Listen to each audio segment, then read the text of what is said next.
Hello and welcome to Juice with Justin.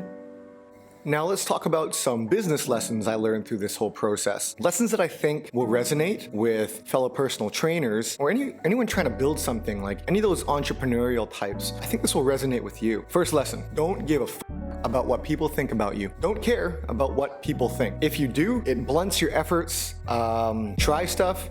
If you fail, at least you learn, and then you learn what not to do, which is super important. It's a huge time saver. A lot of us suffer from analysis paralysis, fear of failure, fear of success, and that limits your actions. It stops you from doing something. And action is key when it comes to finding out what works, find out what's gonna be a success. Even I was scared thinking about putting myself so much out there on social media, like Instagram stories like 6, 7, 8, 10 times a day. Oh, what will people think? Personal training, I'm eating ice cream every day, like what will people think of me? But in the end, it's not about them. Like the point of this whole thing was for me. And if I let those fears, if I let the potential judgment of others, what they think of me, stop me, well, I'm not gonna move forward. And same goes with you. And actually what typically happens is, if you care, if you're passionate, if you're entertaining, if you're trying to do right by people, you're gonna get overwhelmingly good response. I would say through that whole month, I probably got 95% good responses and 5% bad responses. And the 5%, like screw them, they don't matter anyways. I had messages like, you inspired me to train again. How cool is that? Like, I'm just talking on the camera, like via social media, and I'm inspiring someone a world away to train. That's just one great example. And I'll give you more as this episode goes on. Like the fitness goal, you gotta put yourself into positions that expand your comfort zone. Like go to uncomfortable. Going to that uncomfortable is where we really grow a lot as individuals, as businesses, as things of that nature. If this goal didn't work, if this challenge didn't work, who cares? Doing stuff, trying things, it's like baseball. You're always gonna get another pitch. You're gonna get another at bat. And most of the time, people forget your previous pitches. On social media is a beast. From my experience, I try to use social media as a tool for myself and not let social media use me. This is a work in progress because it's a fine balance, like consuming versus creating or using it for value. But it is something I'm working on. And the more you can use social media for yourself, the more you can create and get value as opposed to consume, the more exponential you can do that, the more benefit you're gonna get for your business in social media and its potential value and powers. Last one, communication is key. Using this challenge as an example, social media is another form of communication. It's another form of building a relationship, much like how you might make friends in person. With relationships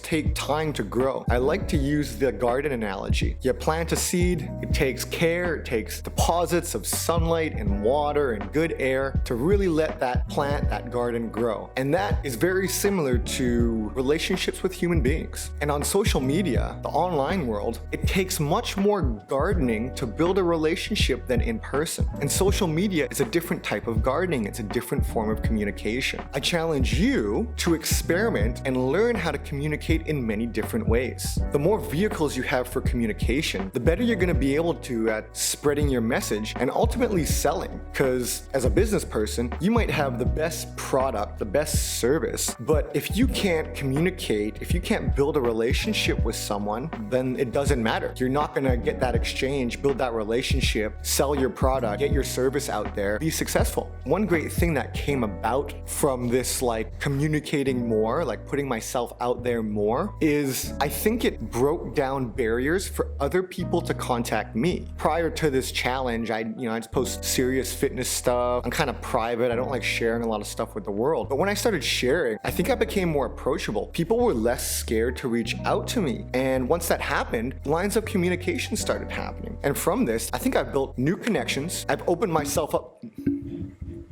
I even did a podcast with a young Vietnamese strength and conditioning enthusiast, and I don't think that would have ever happened had I not, in their eyes, became more approachable through repeated efforts of trying to grow the garden. To wrap it up, this challenge was a lot of fun. I learned a lot of things. I would do something similar like it again, but I wouldn't do the ice cream thing. I don't recommend you eat ice cream 30 days in a row. It's stupid. If you can get one takeaway from all this, I go back to my goals comment. Whether it's fitness, whether it's business, whether it's something else. All goals are similar. You start with an end idea, figure out the best ways to get there, plan it out, and follow that plan. Follow the process, and even if you don't get the goal, you're gonna learn a lot along the way and be further along than had you not done anything. Have some fun while you're doing it, and do it for you. Don't do it for others. Don't care what people think. Thanks for joining this episode of Juice with Justin.